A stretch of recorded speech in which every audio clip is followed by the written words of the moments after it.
Salut à tous, comme vous pouvez le voir avec le petit drapeau ici, on est en direct de Hong Kong avec Boris qui va nous présenter une montre magnifique, inspirée, un classique. Et oui, elle fait partie de la collection historique de Vacheron Constantin. C'est la Vacheron Constantin Corne de Vache, un superbe chronographe inspiré des années 50. C'est parti dans un nouveau Duel Time.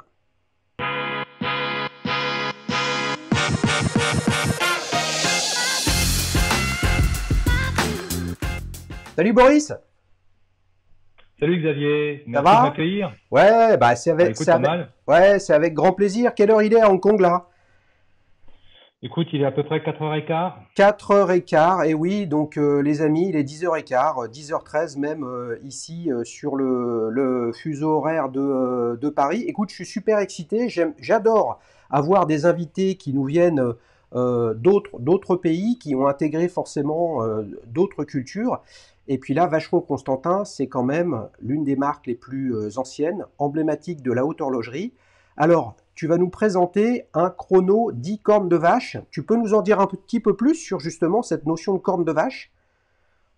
Oui, bah écoute, je vais la montrer déjà. Donc, je ne sais pas si ça se voit très bien à la caméra, mais c'est en Ici. référence Ouais. aux cornes donc, euh, de, de cette montre, du boîtier, qui ont effectivement une forme assez allongée et assez organique, qui rappelle effectivement des cornes de vache, qui sont un design que Vacheron avait introduit au milieu des années 50, je crois en 1955, d'où d'ailleurs le nom de la montre, collection Les Historiques 1955 cornes de vache, et qui avait été produit pendant 8-10 ans à de très très petites séries, en fait.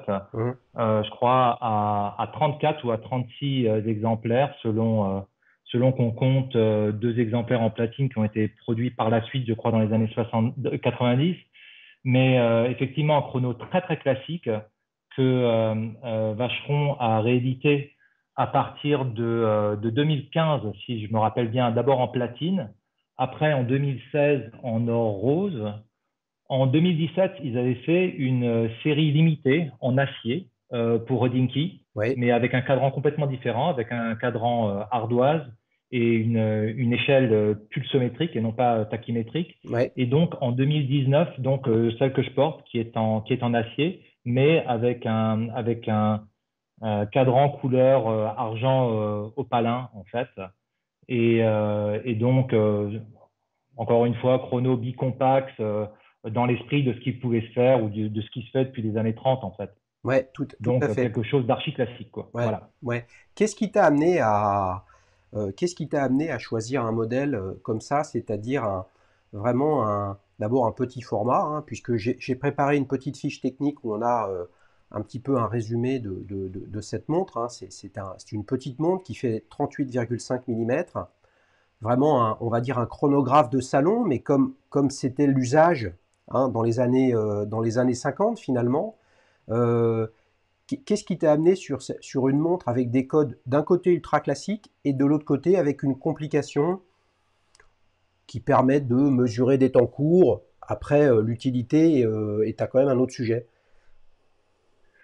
Écoute, bon déjà sur la taille, le modèle original donc de 1955 faisait 35 mm. Ouais. Parce que les chronographes habillés à l'époque, ça tourne, tu les regardes tous, hein, que ce soit enfin, quasiment tous, que ce soit des Universal Genève, des Patek ou autres, c'est entre 34 et 36. Donc ça, c'était une taille normale de chronographe à l'époque. Celle-ci donc était en 35 mm. Et quand ils l'ont réédité, ils ont quand même voulu lui donner une taille un peu plus moderne, donc de 38,5, qui pour moi, c'est pas petit 38,5. Pour moi, sur une montre habillée, c'est pile poil la taille que j'aime bien. Ouais. On va dire entre 37 et 39, pour moi, sur une montre habillée, c'est très très bien. Dès que tu commences à partir sur des montres à 40 mm ou au-delà, pour moi, ça a tout de suite une connotation un tout petit peu plus sportive. Ouais. Et, euh, et j'ai parfois, sur les montres habillées, une crainte sur ces modèles à 40 ou 41 mm, qui est le fait que ça, comme ce sont des modèles relativement fins, ça se pose un peu comme une soucoupe sur le poignet. Tu vois, ça peut être assez gros, Ouais. notamment parce que tu as une ouverture de cadran qui est très importante. Ouais.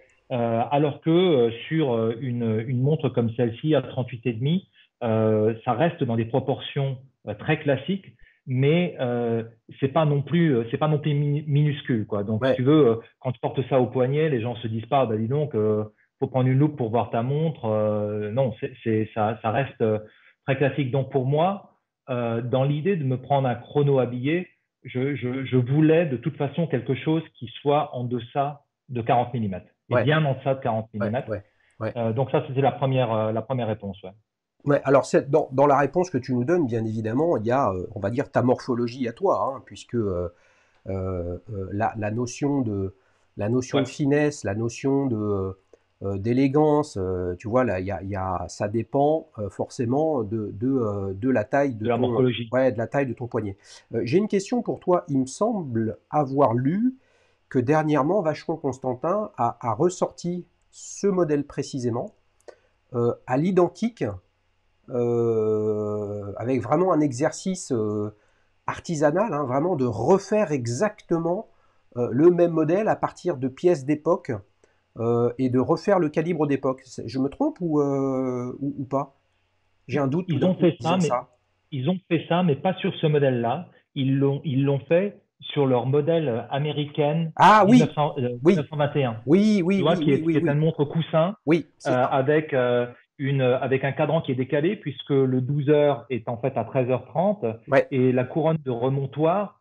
Alors sur la version qu'ils proposent en série, la couronne de remontoir est dans le coin supérieur droit. ouais, Sur le modèle d'époque qu'ils viennent de reproduire, c'est ouais, dans le c'est à coin 11h30. supérieur gauche. Ouais, Mais ce qu'ils ont fait, c'est fantastique. Et c'est d'ailleurs une des raisons qui, moi, me fait aimer Vacheron Constantin, parce que, bon, ils font ça, bien entendu, pour faire un exercice de com, mais derrière ça, il y a un vrai, il y a une vraie recherche qui est de se dire, bon, voilà, on a fait cette montre-là dans les années 20. Je crois qu'elle a été faite à 20 ou à 24 ouais, exemplaires, donc des toutes petites séries. ouais, Et ils se sont dit, est-ce qu'on est capable de la refaire à l'identique maintenant? Et ce qu'ils ont fait, ils se sont rendus compte que ouais, ils avaient encore un certain nombre de pièces, mais ils ne les avaient pas toutes. Ils ont été obligés de se confectionner des outils d'époque parce qu'ils n'avaient plus les outils. Ils ont été obligés de réapprendre des techniques qu'ils avaient complètement oubliées pour le faire. Alors tout n'a pas été fait intégralement avec des techniques d'époque, parce que bon, il y a quand même des éléments de production moderne qui sont venus s'y rajouter, mais ça leur a quand même pris un an de trouver comment la refaire. Et ça, je trouve dans la démarche, je trouve que c'est fantastique et ça montre un vrai respect et un véritable amour de leur patrimoine. ouais, Et je trouve que bien sûr. Vacheron valorise ça excessivement bien. Oui, oui, oui, bah c'est vrai qu'avec le lancement de leur collection historique, justement pour valoriser leur patrimoine, euh, c'est, euh, il ne faut pas oublier que une manufacture horlogère aujourd'hui est comme à l'époque d'ailleurs, c'est un business. Donc on ne peut pas leur reprocher de faire de la communication là-dessus, parce que pour réussir à faire de Exactement. la com avec ce que tu viens de décrire, avec cette américaine 1921, eh ben, il fallait l'avoir fait à l'époque. Voilà. Donc, Ouais, tu vois, le parallèle que je peux faire, et qui est volontairement, on va dire, anachronique, c'est le relancement du calibre 321 chez Omega, ouais, tout à fait. Ouais. qui est un exercice d'un style similaire, pour aboutir après à une réédition finalement d'une Speedmaster 321 à quasiment 13 000 euros. Tu vois, là, on est dans quelque chose de, chez Omega, je trouve, beaucoup plus marketé que le fait de refaire une pièce unique qui, potentiellement, a amené à refabriquer des machines et des outils pour refabriquer les pièces manquantes. Et Ouais, tout là à je fait. pense que Mais ça valorise peut-être, dis-moi ce que tu en penses, et si c'est ça aussi qui t'a attiré sur Vacheron Constantin et sur ce modèle, la notion artisanale, je pense, qui y a encore dans une manufacture comme Vacheron Constantin, là où des grosses machines industrielles, et c'est pas péjoratif ce que je dis, hein, les amis comme Rolex ou Omega, la notion d'artisanat, elle n'existe plus à défaut d'avoir jamais existé, quoi. non, écoute, je suis d'accord avec toi. On parle pas du tout des mêmes volumes, hein, déjà pour commencer, puisque Rolex, c'est à peu près 1 million de montres. Je crois que chez Omega, ça doit être un demi-million et chez Vacheron, ça doit être quelques dizaines de milliers hein, à tout casser. Donc, effectivement, c'est pas du tout des process de fabrication aussi automatisés que ça peut l'être dans les marques précédemment mentionnées. Ceci étant dit, chez Omega, ce qu'ils ont fait sur le 321, sur ce que j'en ai compris, c'est qu'ils ont un atelier dédié pour faire ça et qu'ils ont véritablement des techniciens ou des artisans qui prennent le mouvement de A jusqu'à Z. Donc, à l'intérieur même de ce gros bateau que peut être Omega, ils ont créé quelque chose de vraiment très spécifique pour être capable de ressortir le 321, ce que moi je trouve formidable. Alors il y a de la com derrière, il y a des gens qui disent oui, alors 13 000 euros pour une Speedmaster, c'est de la folie. Quand tu regardes le mouvement, quand tu vois le boulot qu'il y a sur le mouvement, moi je trouve pas ça excessif. Et je vais dire autre chose, je trouve ça beaucoup plus justifié au niveau du prix que ce que ça peut l'être pour une Rolex Daytona, pour ne pas la mentionner.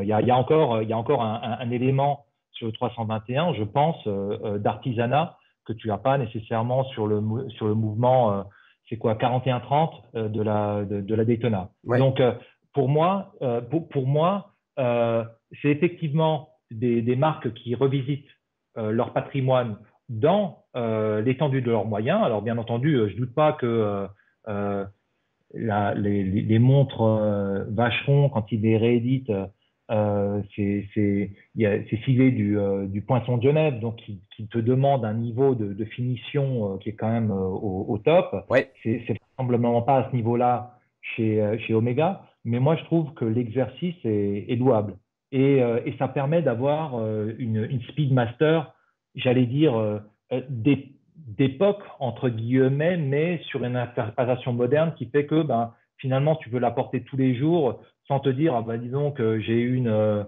105-012, va surtout pas falloir que je la cogne dans un chambranle de porte parce que sinon sinon je vais la ruiner quoi. Donc si tu veux pour moi c'est super que les marques fassent ça, mais quand ils le font de manière respectueuse de leur patrimoine, de leur passé, moi j'ai rien à redire là-dessus. Mm.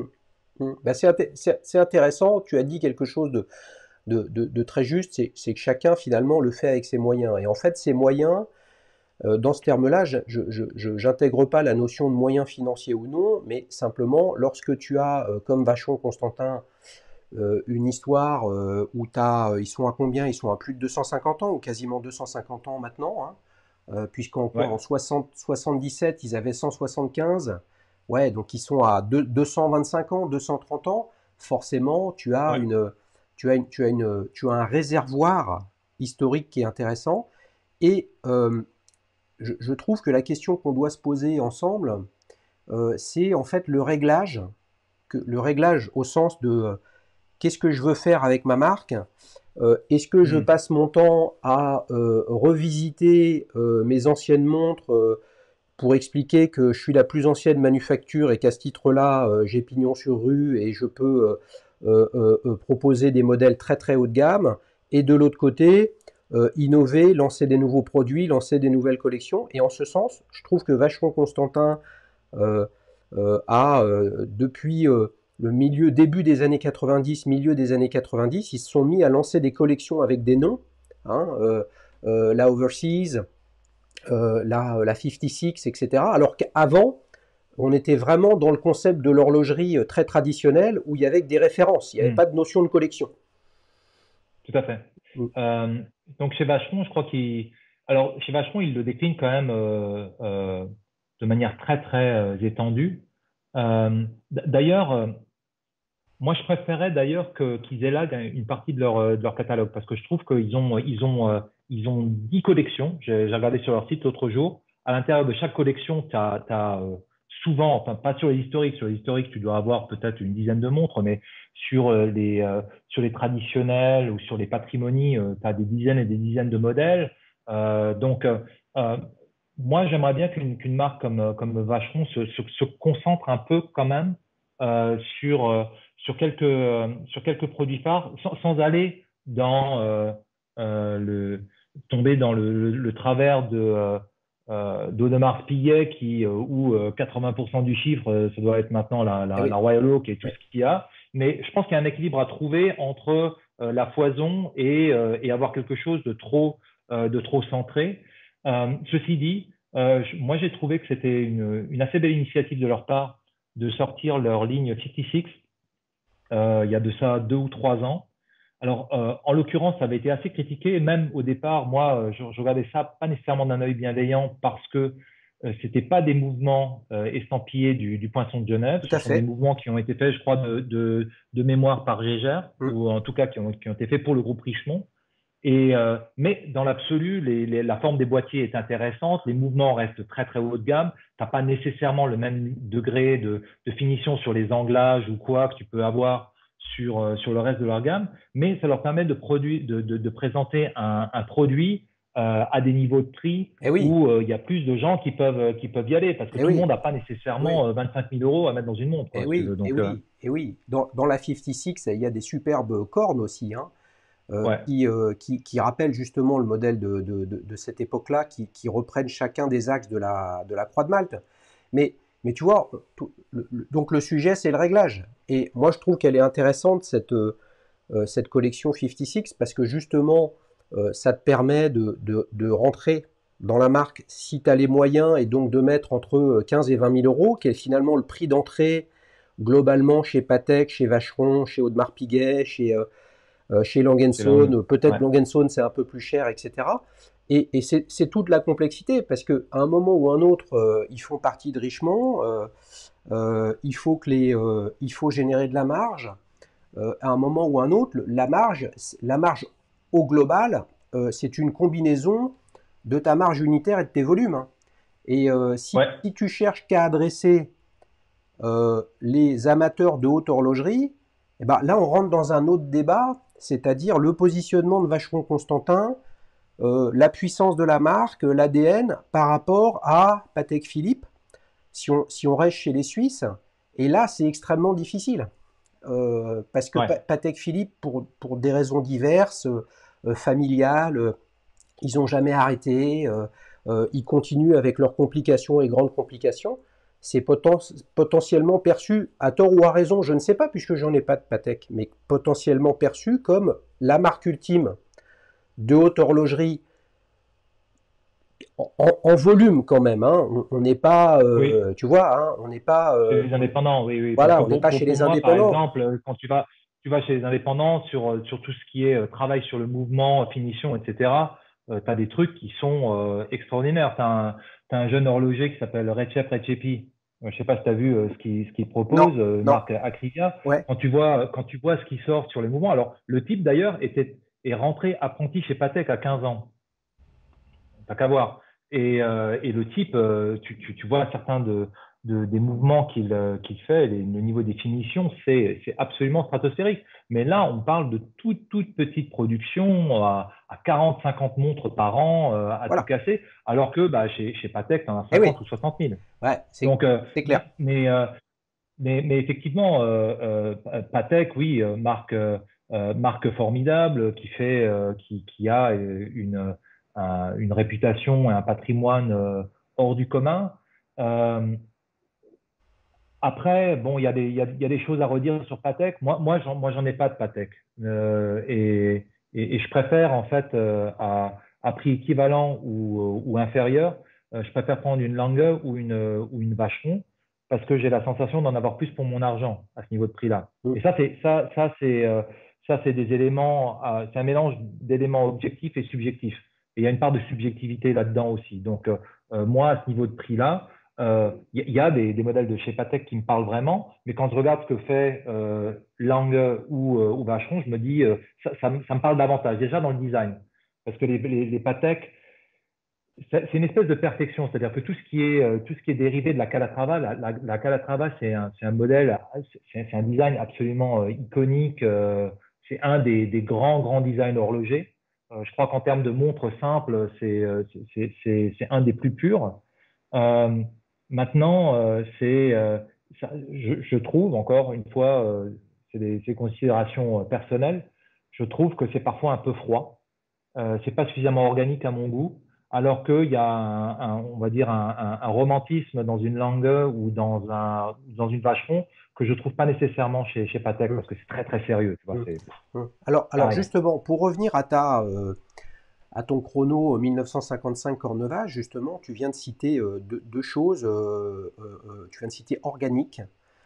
Tu vois, quel est le petit détail sur la montre que tu as qui illustre ton propos, justement là, sur celle-ci? Bah, écoute, hein, je pense que c'est très clairement sur la forme du boîtier et des cornes. Parce que c'est pas du tout, c'est très arrondi, en fait, c'est des formes que tu retrouves dans la nature. Et, euh, et ça, c'est un point de différenciation. Et j'ai d'ailleurs, c'est d'ailleurs une des montres sur lesquelles j'ai le plus de remarques. Et pas nécessairement de gens qui sont très branchés montres ou horlogerie, mais qui me disent, ah ben tiens, c'est original, on voit pas ça tous les jours. Et moi, ça me fait franchement plaisir de mettre ça au poignet parce que c'est pas commun et il y a une sensualité en fait à avoir ce type de design, moi je trouve. Tu sais, c'est des considérations d'esthète, hein. Encore une fois, personne n'a besoin d'avoir une montre de ce prix-là pour avoir l'heure. À la limite, tu as ton iPhone, ça va bien, mais si tu portes un truc comme ça, c'est parce que ça te fait plaisir et parce que ça t'apporte quelque chose au niveau émotionnel. Et, ce qui, moi, m'a vraiment interpellé sur ce modèle-là, ce que soit dit entre nous, j'étais pas parti pour me payer cette montre-là.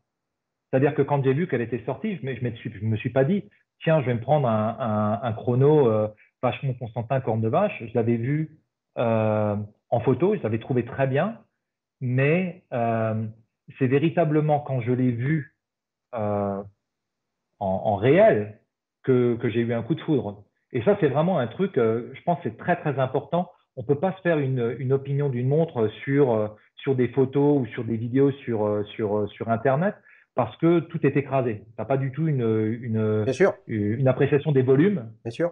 Et il y a des fois où je vois des trucs où, a priori, en photo, je me dis, ben, dis donc, c'est pas terrible. Mais après, tu la vois en vrai, tu la mets en poignet et il y a quelque chose qui se passe et tu te dis, ah oui, bon, là, il y a un vrai travail sur les formes, c'est intéressant. Alors que t'as pas du tout ce rendu-là sur les photos. Donc moi, j'étais pas parti là-dessus. Pour la petite histoire, j'étais parti pour me prendre un chronographe Langenzen 1815 Oui. qui pour moi, en termes mécaniques, ne serait-ce que sur le mouvement, et c'est le top de l'industrie dans les grands groupes horlogers. Euh, mais je suis allé l'essayer en boutique et je la trouvais absolument somptueuse, mais elle passait pas bien à mon poignet. Alors, c'était lié à un certain nombre de choses, certainement à ma morphologie. Alors, j'ai un poignet, tout ce qui est de plus moyen, 17 cm et demi, mais relativement rond. Ce qui fait que pour moi, quand les cornes sont un tout petit peu trop longues, Oui. ça a vite tendance à déborder de mon poignet. Et sur la langue, ce que tu as aussi, c'est que le fond est pas plat. Tu as comme une lèvre à l'intérieur de laquelle vient s'encastrer le fond saphir. Et le fait d'avoir cette lèvre, en fait, la faisait décoller de mon poignet, ce qui, associé à la longueur des cornes, faisait que j'avais vraiment un jour, en fait, Ouais. entre le bracelet et le boîtier. Et ça, c'est quelque chose que je supporte pas sur les montres. Et je me suis dit, alors, moi, ça faisait des années que j'en rêvais de ce chronographe-là. L'année dernière, je me suis dit, bon, ben, allez, je vais me le prendre. Alors, je sais pas à quoi c'était lié. C'était peut-être lié au Covid ou quoi, où tout le monde se dit, ah, on va tous y passer, machin et tout. Et tu te dis, allez, mince, voilà, la vie est trop courte. J'ai les moyens, je vais me la prendre. Je vais arrêter de différer dans le temps. Et j'étais allé dans la boutique, dans une des boutiques langues de Hong Kong, où l'accueil était absolument impeccable. Ils sont géniaux chez Lange. Et j'avais essayé cette montre et vraiment, mais déçu, tu vois, au poignet, déçu. Tu vois. Quand je la regardais comme ça, je me disais super, que ce soit recto ou verso, mais au poignet, ça passait pas du tout. Et donc, je suis sorti de la boutique vraiment désappointé. Et à l'endroit où tu as une des boutiques Lange, tu as aussi d'autres boutiques du groupe Richemont. Ouais. C'est un coin qui s'appelle Héritage 1881 à Kowloon, donc Team Saturé, la partie continentale. Et à l'étage, tu avais une boutique Vacheron. Je me suis dit, bah tiens, je vais aller faire un tour chez Vacheron, voir ce qu'ils ont. Et ils avaient deux modèles de chronographe corne de vache, un en or rose Ouais, et l'autre en acier. ouais, Alors, l'or rose, euh, superbe, mais très, très habillé. Très, très, très habillé. Alors que la version métal, tout de suite, avait un côté un peu plus contemporain et plus facile à vivre au jour le jour. bien sûr. Et par ailleurs, bon, par ailleurs, bon, c'est moins cher, donc c'était pas une mauvaise idée, ne serait-ce qu'au niveau du prix, mais aussi par rapport à mon style de vie, le fait d'avoir un modèle en acier plutôt qu'en métal précieux, c'est beaucoup plus facile à vivre parce que tu sais que tu vas pas te prendre une rayure à tour de bras parce qu'un modèle en or, quoi que tu fasses, même si tu es assez précautionneux, l'or 750, c'est relativement mou. Donc, même en portant une chemise, à Bien sûr. terme, tu as des micro-rayures, ça ternit, Ouais, alors que tu n'as t'as pas ce problème-là sur les ouais, modèles en acier. ouais. Donc, pour mon style de vie, ça passait très, très bien. Et donc, je me suis dit, ah, voilà, c'est ça ce qu'il me Hmm. faut. Voilà. Alors, ce qui est intéressant, Boris, c'est que dans ton processus d'achat, en fait, on voit bien que d'un côté, ça se joue à pas grand-chose, c'est-à-dire que Ouais, tu te dis j'y vais pour acheter un modèle, et là c'était le chrono 1815 Langensohn, euh, et puis au final il te plaît pas. Enfin, en tout cas, il ne te va pas. T'as pas les bonnes sensations, tu te sens pas bien. Et ouais, puis, le hasard, c'est pas complètement le hasard. Si toutes les boutiques horlogères, on va dire dites haut de gamme ou de luxe, sont au même endroit, bah ça c'est normal. C'est la même chose à Paris, place Vendôme, rue de la ouais, Paix, etc. Donc en fait, le hasard fait que tu montes chez Vacheron Constantin, que forcément tu connaissais à minima de nom et probablement beaucoup plus. Et puis finalement, bah voilà, ouais. tu pars chemin faisant. Je pense arriver chez Lang Zone et en fait, j'arrive chez Vacheron Constantin. Comme quoi, ça, c'est bien l'illustration, hein. Peu importe que là, on soit sur un modèle d'un prix qui est quand même très significatif, accessible à très peu de monde, ou qu'on soit sur une montre à quelques centaines d'euros, on peut avoir Ouais. des certitudes venant de son histoire, venant de ce qu'on a lu, venant de ce qu'on a vu, venant de ce qu'on nous a dit. Et puis, bah, quand on essaye, la magie opère ou n'opère pas, hein. C'est aussi simple que Non, mais ça. c'est complètement ça. Mais aussi, tu veux, c'est quelque chose, faut vraiment, moi, ça fait à peu près 25 ans que je m'intéresse aux montres, donc j'y passe quand même pas mal de temps, aller dans les boutiques, suivre ce qui sort, etc. Mais je pense qu'il faut véritablement voir quelque chose, faut essayer. Et après, il faut essayer d'imaginer si ça correspond à son style de vie, à son style tout court.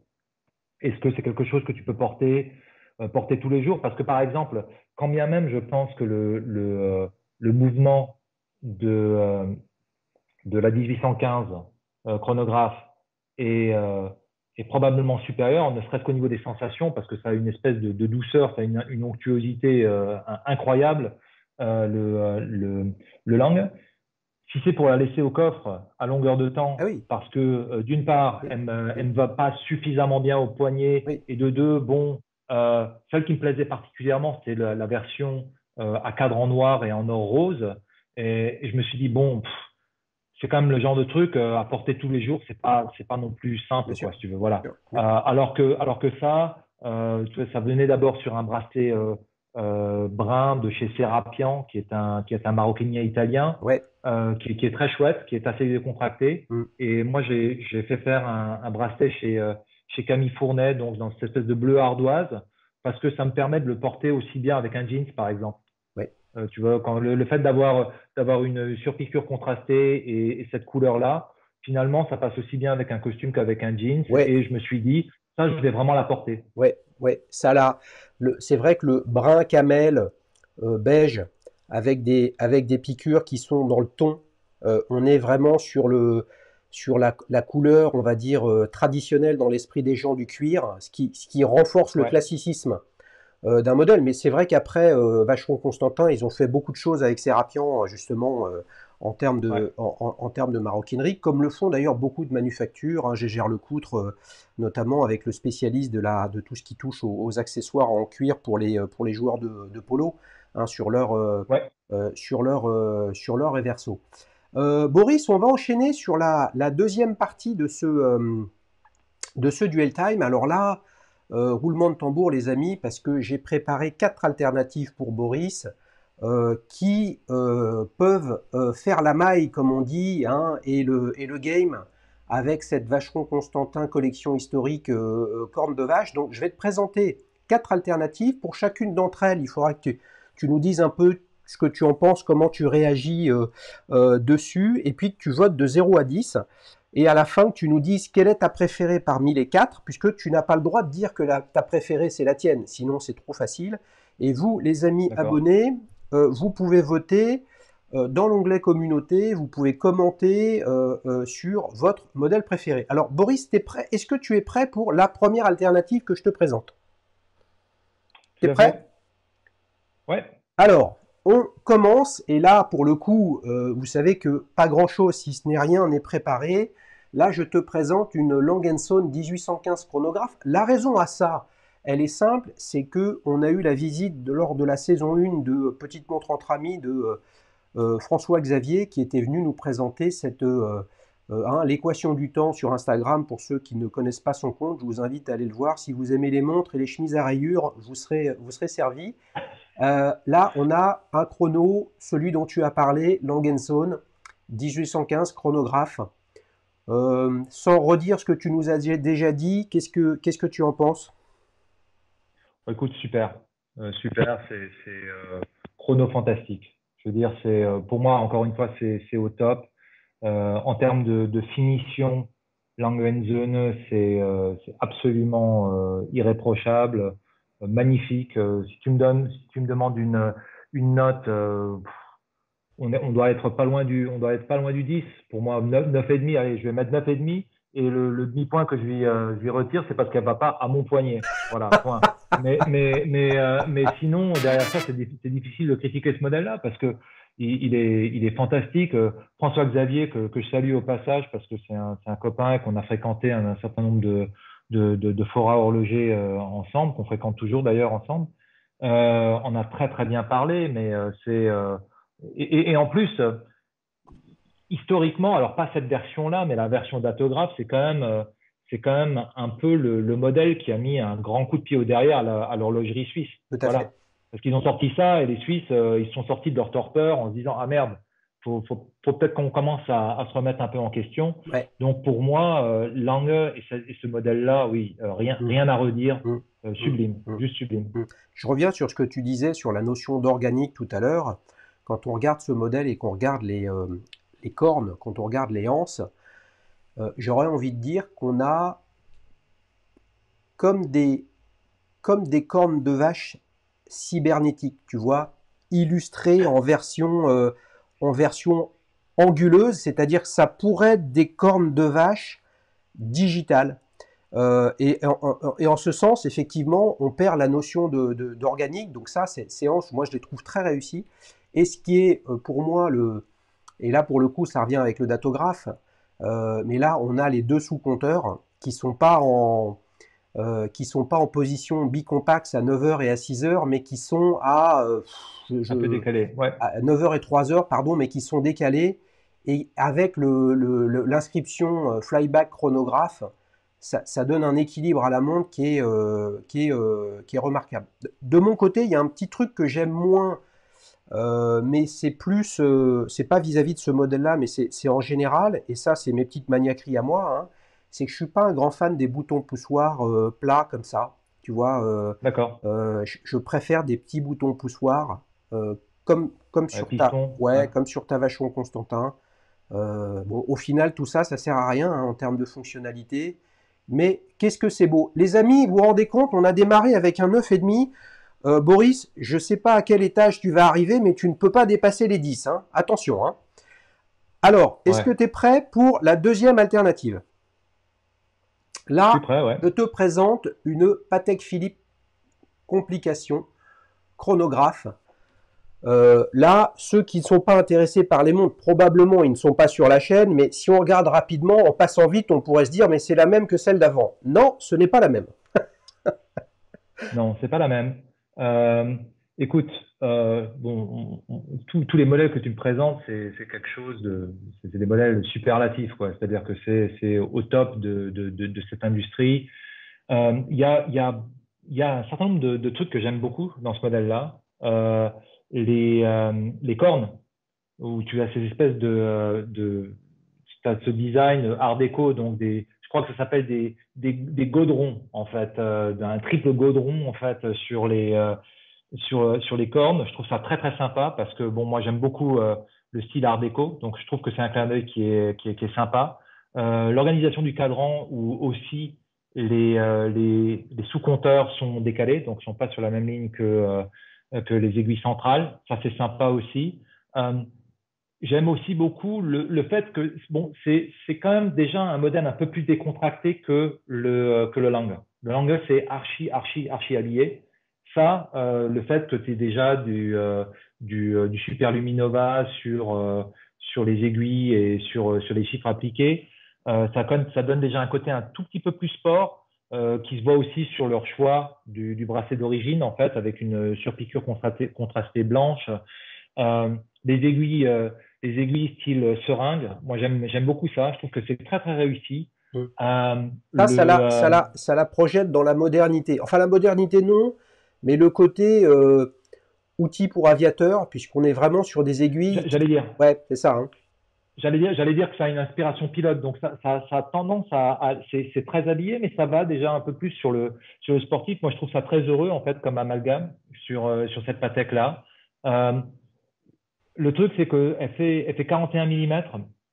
Ouais. Bon, ce qui reste dans l'esprit relativement sportif, pour moi, c'est déjà un peu gros par rapport à ce que j'aime sur un chrono habillé, parce que je préfère l'avoir à 39 ou 38 et demi.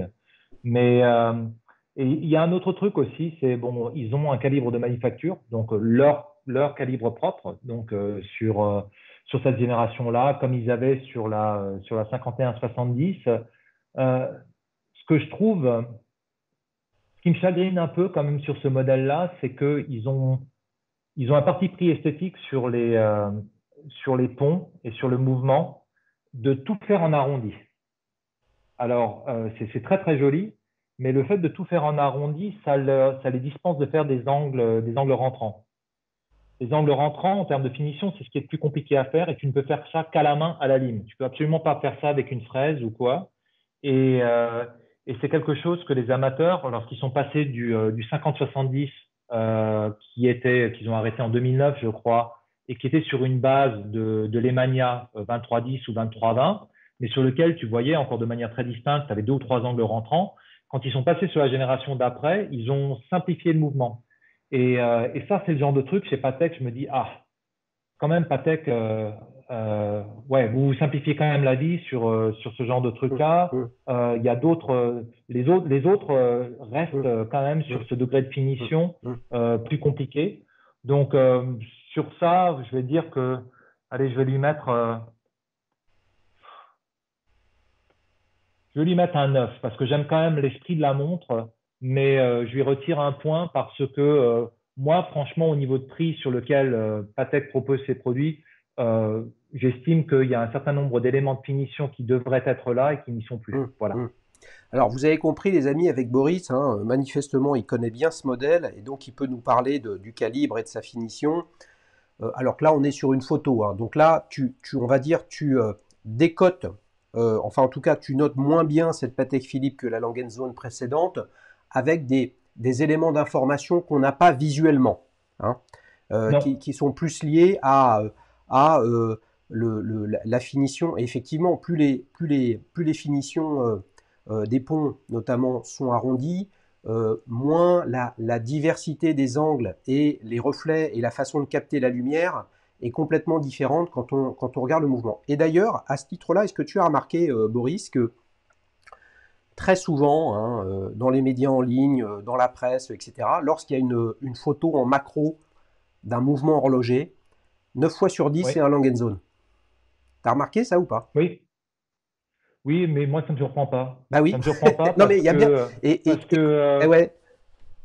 parce que Lang, moi, ce que j'aime vraiment chez Lang, c'est qu'ils traitent leur entrée de gamme comme ils traitent leur pièce unique à plusieurs centaines de milliers d'euros. C'est-à-dire que tu prends une Saxonia à 15 000 euros, toutes les pièces sont finies exactement de la même manière que leurs modèles les plus compliqués. Alors, bien entendu, après, en termes de gravure manuelle, il va y avoir beaucoup plus de ces éléments-là dans les modèles très compliqués, tu vois, ce qu'ils appellent Handwerkskunst, donc vraiment leur top du top. Mais même sur une Saxonia, tu as un pont de balancier gravé à la main. Ah oui, ok. Et ça, c'est sur leur entrée de gamme. Et c'est les seuls, à ma connaissance, qui, sur leur entrée de gamme, dans cette gamme de prix-là, ont effectivement des gravures faites main. Et ça, pour moi, c'est un élément de différenciation. C'est pas un hasard que quand tu vas dans les sites ou dans la presse spécialisée et qui te donnent un exemple de mouvement très bien réalisé et très bien Ah oui, fini, ce soit la eh oui, même chose. eh Pour oui, moi, ça ne m'étonne eh pas. oui, eh oui. Donc on en a fini avec cette Patek Philippe complication chronographe où tu lui as mis quand même un bon 9 sur 10. On enchaîne sur une troisième alternative. Et là, on est dans un style très différent. Les deux suivantes, tu verras, sont très différentes. Je tenais absolument à te présenter une Audemars Piguet code 1159. Hein. On a déjà dit ce qu'il y avait à dire Ouais. tout à l'heure sur le fait que 80 ou 85, si ce n'est 90% des ventes d'Audemars Piguet sont sur la Royal Oak, malgré un lancement avec ce nouveau modèle, une collection et une gamme extra large, extra profonde, complications, matériaux, innovation. Et manifestement, bah, ça marche pas comme prévu. Qu'est-ce que tu en penses de ce modèle? Écoute, moi, ma première réaction quand ils l'ont sorti et que j'ai vu ça, encore une fois en photo, je me suis dit, la vache, ils se sont pas cassés.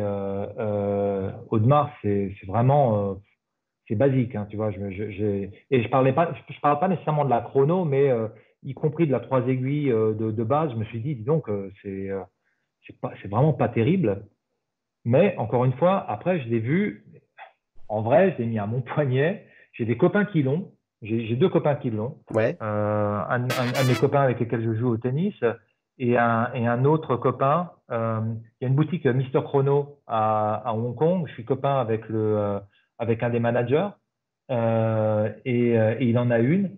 Et honnêtement, ça, c'est le genre de modèle qu'il faut vraiment manipuler et avoir en main parce que tout est dans les volumes et ouais. tu peux absolument pas le voir comme ça sur un écran ou dans un magazine. Et en l'occurrence, moi, je trouve ça très heureux. C'est-à-dire que la forme du boîtier avec le verre saphir qui est très bombé, qui en ressort, euh, les anses qui sont sculptées et à l'intérieur duquel, en fait, tu as un ajour, en fait. Euh, moi, je trouve ça très réussi. En vrai, je trouve ça très réussi. En photo, je trouve ça dégueulasse. En vrai, je trouve ça superbe. Comment Donc, comment t'expliques que la presse se soit déchaînée dessus, sachant que vous le savez peut-être pas les amis, mais bon, la presse horlogère lors des lancements, elle a accès aux modèles, elle les manipule, etc. Comment ça se fait qu'ils se sont fait, pardonnez-moi l'expression, mais ça m'a quand même choqué, qu'ils se soient fait déchirer comme ça. Parce que moi je le dis souvent sur la chaîne, donc je le redis parce que ça m'énerve, c'est-à-dire que euh, quand vous avez une marque qui fait rien, si ce n'est décliner ses blockbusters, on lui reproche. Quand il y en a une qui se dit je refais tout de A à Z, vous lui reprochez parce qu'en fait on veut une Royal Oak. Je suis désolé, mais là, tout est nouveau de A à Z sur ce modèle. ouais. Et ça Donc, illustre bien en fait la complexité de réussir à sortir de nulle part pour, pour un nouveau modèle. Parce que mine de rien, il y a un conservatisme sur les modèles. Et à un moment ou un autre, bah, vu le prix, hein, la gamme de prix quand même de ce code 1159, c'est clair que vous pouvez en prendre une avec pas forcément le tourbillon ou une complication extrêmement compliquée, mais le prix d'entrée est super élevé, personne ne va la reconnaître. Et ça ouais. montre bien, je pense, je ne sais pas ce que tu en penses Boris, que mine de rien, peu de gens s'en vantent, mais il y a le besoin, la nécessité, consciente ou inconsciente, qu'on puisse reconnaître la montre que tu as au poignet. Sinon, je ne m'explique pas parce que pour l'instant, enfin manifestement, hein, au regard de ce qu'on peut lire et de ce que j'entends à droite à gauche, c'est un flop ce lancement. Et je trouve ça malheureux parce que y a un boulot qui est absolument colossal sur toute la chaîne de valeur d'une montre. Le design, Ouais. les matériaux, les complications, la R&D, voilà. Ouais, bon. Écoute, vaste sujet. Je suis assez déçu pour eux parce que effectivement, bon, Audemars, ils se sont quand même bien rendus compte que avoir dépendre autant des Royal Oak, c'est pas sain. Et c'est quand même pas une marque qui a fait que ça, parce que quand tu vas pré 72, donc pré la première Royal Oak, c'était quand même des modèles très très classiques. Il y avait aussi un travail sur les formes chez Audemars, un peu comme tu peux l'avoir chez Vacheron d'ailleurs. Euh, et donc, effectivement, comme tu dis, ils font un boulot monstre pour essayer de se renouveler et proposer quelque chose de différent et, euh, et quelque chose d'assez moderne, en fait. Tu veux une déclinaison moderne de ce que ça peut être que de la haute horlogerie. Donc, pas quelque chose d'engoncé, pas quelque chose de rétro. Euh, Tu as les hordes bêlantes des critiques qui se sont acharnées dessus. La plupart, même sans l'avoir vu, quoi. Alors, à la limite, si quelqu'un me dit, voilà, moi, je l'ai eu dans les mains, et franchement, ça me fait rien du tout, je trouve que ceci ou cela, c'est pas terrible. Mais que des gens dont c'est censé être le métier et qui devraient savoir quand même que juger une montre sans l'avoir vue, c'est quand même pas une. Pour moi, c'est quasiment un manque de professionnalisme. Et après, en fait, tu as cette première impression, mais qui est amplifiée par les réseaux sociaux. C'est-à-dire que quelle que soit l'impression, les réseaux sociaux sont une telle caisse de résonance que tout le monde leur est tombé dessus, alors que 99,999% des gens qui se permettaient de la critiquer ne l'avaient jamais vue, en vrai. Ils n'auraient pas nécessairement eu la même opinion. Donc pour moi, j'y prête pas trop attention. Encore une fois, c'est à l'image de ce que ça peut être les réseaux sociaux à l'heure actuelle sur lesquels il faut tout de suite que ça soit controversé, il faut Oui, tout oui, de bien suite que sûr. ça soit très Oui, tranché. Il faut vraiment, et oui, si en et plus oui, on et peut oui, vraiment et oui, bien assassiner sûr, quelqu'un, on y bien sûr, va. bien sûr, Donc bien sûr. ça m'inspire pas grand-chose. Bien sûr. Moi je trouve que l'intention est louable. Très franchement, moi, je vais pas me la payer, mais j'aurais vraiment pas honte d'avoir ça au Hum, poignet parce que c'est hum, une super, super montre. hum. Vraiment. Tu dis quelque chose de très juste. Euh, Tu as parlé de modernité. La facilité pour Audemars Piguet, ça aurait été de relancer un produit avec voilà, une nouvelle gamme. Et en fait, on aurait un chronographe voilà, issu des petits chronos des années 50, où en fait ils ont repris tous les codes du vintage en nous expliquant qu'ils sont allés piocher de leur ADN. Ça aurait été honnête intellectuellement, mais c'était la voie de la facilité. Là, ils ont choisi une autre voie et manifestement, ça paye pas. Il faut leur souhaiter que les choses progressent et qu'ils y arrivent. Combien tu lui mets de 0 à 10, Boris? Écoute,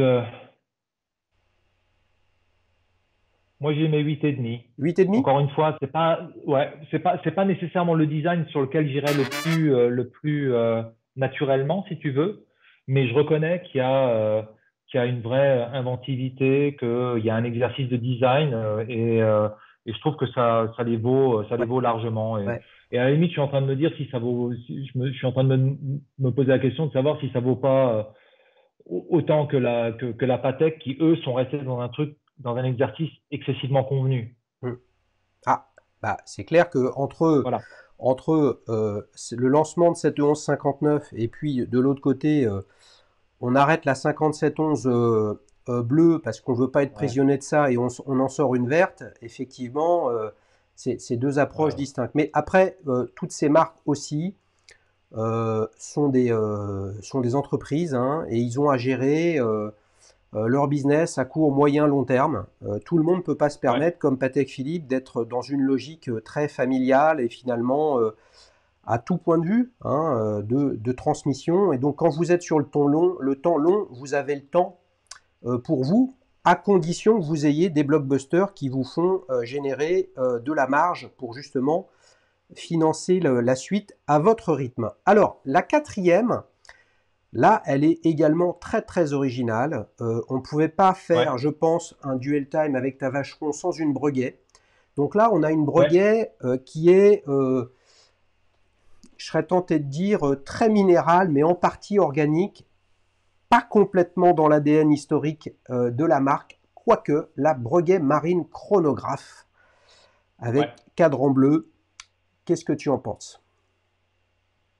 Écoute, alors c'est intéressant que tu poses la question parce que j'étais dans une boutique Breguet il y a une quinzaine de jours Ouais, pour voir en fait ce qu'ils avaient. En l'occurrence, j'étais parti pour aller voir un de leurs modèles classiques habillés qui est la 5177, qui est une montre trois aiguilles avec une date. Bon, après, c'est un peu dommage à la limite qu'il y ait la date, mais cadran émail grand feu, bleu marine, mouvement automatique, mais au top, avec d'ailleurs des anglages rentrants.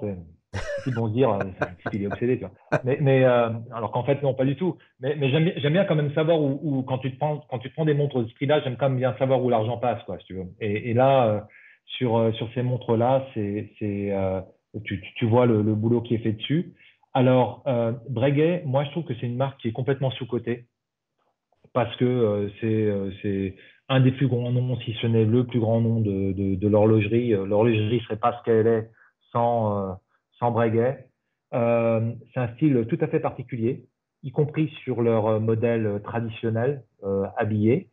Et après, donc, ils essaient de se renouveler donc sur cette gamme en fait donc de, de montres de plongée ou de chronographes style marine. Moi, je trouve ça assez heureux. Euh, Mon problème, c'est le bracelet intégré. Je suis pas un fan des bracelets intégrés de manière générale. Je trouve que c'est vraiment, il y a très très peu de montres à bracelet intégré qui vont à mon poignet. Une des rares, c'est celle que tu as toi au poignet, donc tu as 15-300 ou une 15-202. Mais de manière générale, ça s'adapte pas très très bien à mon poignet. Donc, euh, moi, je la trouve jolie. Elle est sportive. Elle est beaucoup plus sportive que les autres que tu as présentées. ouais. Elle n'a pas nécessairement le côté aussi moderne que l'Audemars dont on a parlé il y a 2 minutes.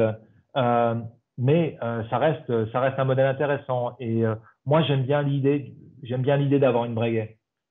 J'aimerais bien avoir une Breguet d'ailleurs, ne serait-ce que parce que ça représente cette Bien sûr, marque-là. bien sûr. Alors c'est un petit plaisir intellectuel quoi, si tu veux, mais c'est vraiment une belle marque et encore une fois, ils proposent des trucs formidables à un prix pour ce que c'est. Alors on parle de prix qui sont stratosphériques, hein, on parle pas d'une Seiko, on s'entend, mais sur ce qu'ils proposent, moi je trouve ça Hmm, très très hmm. Ouais. compétitif et il y a une vraie valeur ajoutée. Voilà. Si tu reviens spécifiquement sur ce modèle-là, qu'est-ce qui te plaît? Ouais, Donc on comprend que le bracelet intégré, c'est pas ta tasse de thé. Cela dit, celui-ci, je le trouve est intéressant parce que contrairement à la plupart des modèles en bracelet intégré où on a des, il y a quand même des cornes conceptuellement parlant qui épousent la ouais, forme du boîtier. Là, ouais, on a des cornes plates hein, qui sont vraiment dans l'axe de la montre avec une proéminence, tu vois, au niveau de l'attache, qu'on peut imaginer ouais. quelque chose qui donne de la modernité. Donc pour le coup, c'est un bracelet intégré qui est assez particulier. Et puis après, même si je suis pas un grand fan des chiffres romains, on a quand même un traitement des chiffres romains assez moderne, je Ouais. trouve. Moi, ce que j'aime beaucoup, après tu nous diras ce que tu aimes plus particulièrement dedans, ce que j'aime beaucoup moi, c'est, on ne le voit pas tout de suite, mais il y a trois cadrans qui sont à trois tailles différentes. Gérante, ouais, tout à fait. Je trouve ça intéressant. Après, moi, il y a des trucs voilà, c'est-à-dire le traitement des aiguilles, quand bien même, on va dire, sont des aiguilles Breguet ou des aiguilles pommes modernisées, Ouais, Bah, je vais dire que c'est l'ADN de la marque, donc c'est pas anormal que ce soit là, mais je trouve ça un petit peu malheureux comme choix. Voilà. Toi, c'est quoi les deux, trois petits trucs qui te plaisent dans ce modèle? Ben moi, en l'occurrence, j'aime bien les aiguilles parce que je trouve ça malin. Le fait de faire des aiguilles pommes style Breguet, mais justement de les remplir de Luminova, moi je trouve ça malin en fait. Donc c'est sympa. Je trouve que l'association de ces aiguilles-là avec des chiffres romains, bah, c'est dans l'esprit de Breguet. Donc moi ça me choque pas. J'aime bien la finition aussi en forme de bague en fait que tu as hein, à l'intérieur du cadran et des sous-cadrans. Donc, il y a plein de trucs que j'aime bien. J'aime beaucoup l'intégration de la date à 4h30, ce qui pour moi est quasiment l'endroit idéal sur une montre pour mettre une date sans que ça déséquilibre le cadran. Donc, il y a plein de trucs en fait que j'aime bien dans ce modèle-là. Le truc qui me plaît moins, c'est effectivement le, le bracelet intégré parce que ça, c'est pas trop ma tasse de thé. Mais par ailleurs, moi, je trouve réussi. Pour Hum, quelqu'un qui veut un chrono plutôt sport, mais dans l'esprit, ça va aller beaucoup plus dans le fait d'avoir ce que tu as toi au poignet. À la limite, il faut presque mieux le comparer à ta 15 300, parce que dans l'esprit, c'est plus ça par rapport à la Patek hum, ou à la Lange. Puis là, on a, pour le coup, même si on est dans un style complètement différent de ta Vacheron, on a quand même on a quand même un chronographe, quand bien même c'est la gamme marine, on a quand même un chronographe que je qualifierais de salon. Il n'y a pas de protège-couronne, tu vois, il y a Ouais. pas de poussoir vissé, donc ce qui je trouve, ne dénature pas trop la forme ronde, qui ressort vraiment beaucoup, étant donné l'intégration du bracelet, qui est complètement dans l'axe de la montre. Combien tu lui mets de 0 à 10, Boris, à cette montre?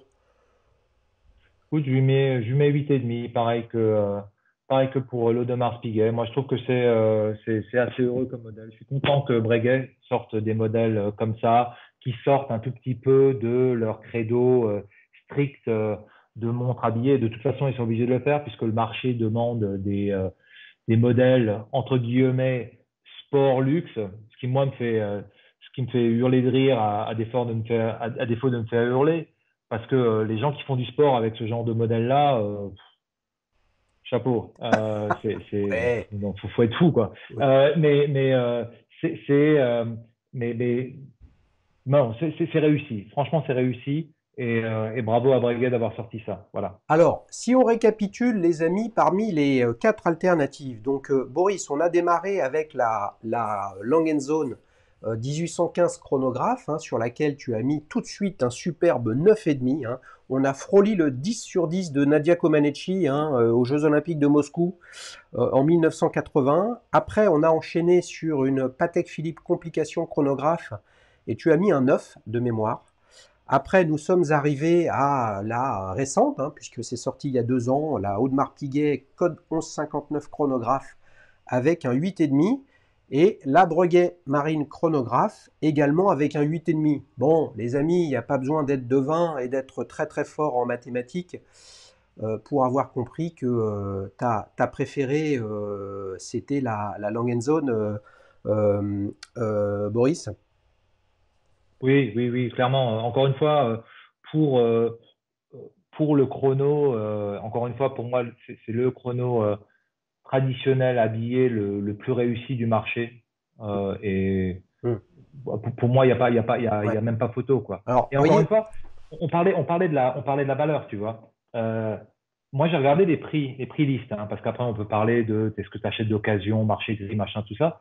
Mais écoute, quelque chose comme 20, 25-30% de moins que que la Patek 51-72, mais elle te propose une fonction de retour en vol. ouais, La 51-72, a priori, ne te propose pas non plus. Donc, hmm, quand je te disais que Patek, parce que c'est Patek, te vendent des trucs plus oui, chers eh en oui, ayant moins de eh oui, oui, prestations, oui, ben, ils peuvent se oui, le permettre, c'est oui, Patek. bien Et sûr. ils s'en foutent à la limite, ils n'ont pas besoin de moi, quoi. Donc, si moi je dis, bah voilà, je préfère la langue, Ouais, c'est bon, il y ouais, a 500 000 autres personnes qui vont ouais, préférer la Patek. c'est clair.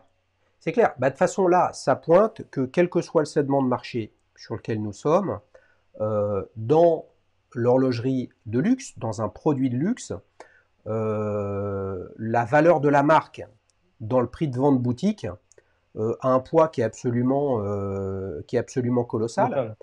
Et le dernier Ouais. point sur lequel je voulais rebondir, hein, pour tous les amis abonnés, là, si vous n'êtes pas abonné, c'est le moment, c'est que vous voyez bien que pour Boris, le meilleur chronographe sur ce segment de prix du marché, c'est Seth Langenson, et pour autant, il ne l'a pas acheté alors qu'il voulait l'acheter, et la raison, elle est simple, c'est quand il l'essayait, ça ne marchait pas. Il ne se passait pas ce qu'il attendait. Et donc, entre ce qu'on pense, ce qu'on imagine, ce qu'on rêve, et puis après la réalité de ce qui se passe ou ce qui ne se passe pas au poignet, il y a souvent un monde, Ouais.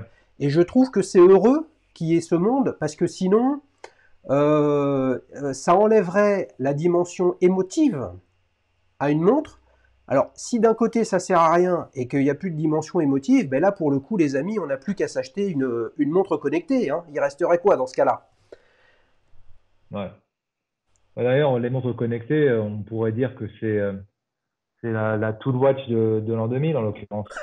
Ah, ouais, ouais. D'ailleurs, si on voulait pousser la logique, hein, puisque, puisque Rolex essaie de nous faire croire qu'ils font des Tool Watch à 8 000 ou à 10 000 dollars, que les gens. Alors, tiens, d'ailleurs, c'est marrant parce que j'ai regardé cet épisode, il y a 2 ou 3 épisodes, tu avais un invité qui avait une Rolex Submariner qui plongeait effectivement avec. Ouais.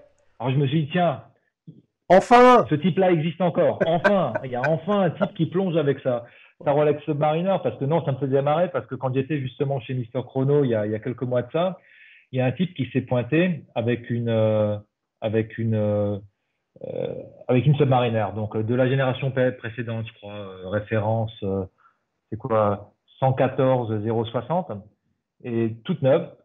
Et il est arrivé là-bas pour se faire mettre un bracelet caoutchouc Rubber Bee. Et le type lui demande, donc Marc lui demande, mais voilà, c'est bien, c'est pour les vacances et tout ça. Il dit, oh non, attendez, je veux surtout pas rayer le bracelet. Ça se pose là, en tout le watch, tu vois. Donc, mais c'est quand même, c'est vrai, quoi, parce que tu vois, effectivement, des gens qui font encore, qui utilisent ces montres-là pour leur, euh, leur, euh, leur destination originale, en fait, qui sont encore dans l'esprit.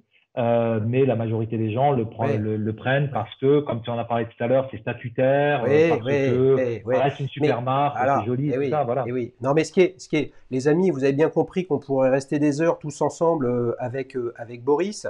Ce qui est quand même très très fort de la part de Rolex et notamment Omega et d'autres marques, etc., c'est de réussir à communiquer toujours sur l'aventure, l'abnégation, le dépassement de soi, les abysses, la plongée sous-marine avec tous leurs partenariats. Et ils peuvent le faire parce qu'ils sont très très bons sur le marketing, mais ils peuvent le faire parce Ouais, que dans la réalité, dans les années 50, 60, comme plein d'autres marques, ils ont fait et ils ont contribué à des aventures qui n'auraient pas pu exister s'ils n'avaient pas c'est vrai.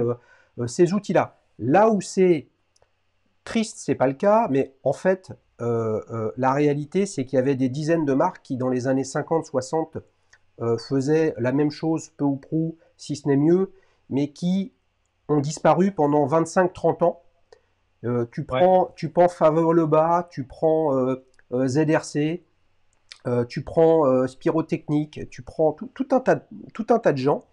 Non, pas ouais. Spirotechnique, je me suis trompé, mais l'autre.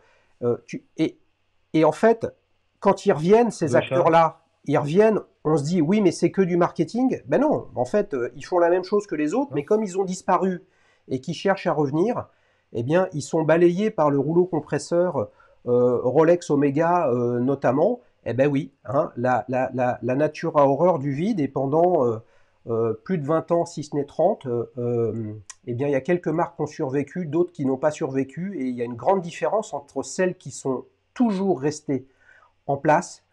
Patek, tu vois, Gégère Lecoutre a quasiment disparu à un moment. C'est plus dur pour eux C'est vrai. aujourd'hui de sortir de leur reverso dépendance. Les amis, on s'est régalé. Boris, vraiment un grand merci d'être venu sur la chaîne. Ouais, c'est un plaisir. C'est un plaisir. C'était un régal. Si tu passes à Paris à l'occasion, bah, si tu veux, on fera un épisode de Petite Montre entre amis. Les amis, vous l'avez compris, il faut qu'on se quitte. C'était un nouveau Duel Time en direct de Hong Kong. On fait le tour de la planète avec tous les amis abonnés de la chaîne francophone. Vous avez bien compris, pour parler de ce qu'on aime. Si on sait des trucs, en plus, c'est bien. Mais ce qui compte, c'est ce qu'on aime. Boris, ciao ciao. Ciao, salut.